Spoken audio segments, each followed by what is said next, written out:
want to make this aspect of constant struggle clear. Of course, the capitalist system, of course, will confuse you.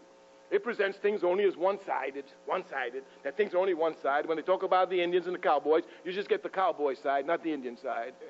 When they talk about the struggle in Palestine, it's just the Zionists, never the Palestine. I mean, never. The other day, someone was sitting down looking at a movie. It was a movie about how these, the Jewish people had suffered, and now because they're suffering, they were going to Palestine, a Zionist picture. So it was on television. So I walked out the room. Someone said, "Oh, you are so racist." I said, "I'm racist." "Yes, this is a story. It's just a story about people suffering, and just that suffering, and you think..." I said, "When last have you seen a picture of a Palestinian family suffering on television? You will never see it. You will never see it because they don't want to work up your sentiments to support the Palestinians. So the only stories you see are suffering stories of them all the time, all the time, all the time. One-sided view of life is given everywhere, this one-sided view of life. We must come to look at the other side.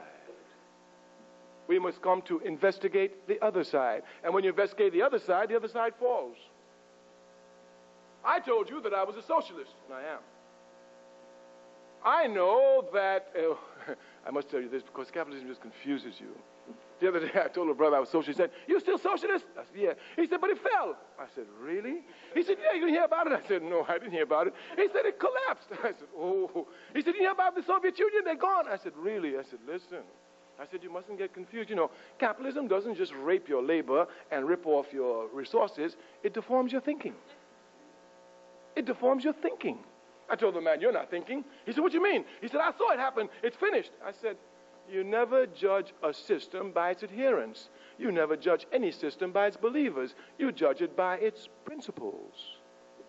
He said, "I don't understand what you're talking about." I said, "All I'm saying to you, brother, is you don't judge socialism by socialists." He said, "You're talking double talk." I said, "Am I?" He said, "If you tell me that you can't judge socialism by socialists, who you judge it by?" I said, "Let me ask you one question.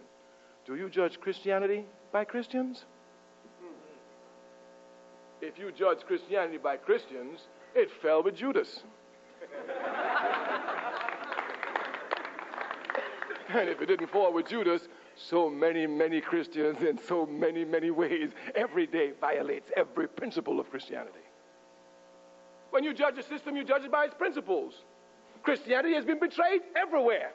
The Pope used it to divide the world. Slave masters used it to bring about slavery. But me, I will never condemn Christianity. I know its principles. The principles are just, therefore eternal. Any man, any woman, any time wishing to live a just life can pick up the principles, imitate them, and live them.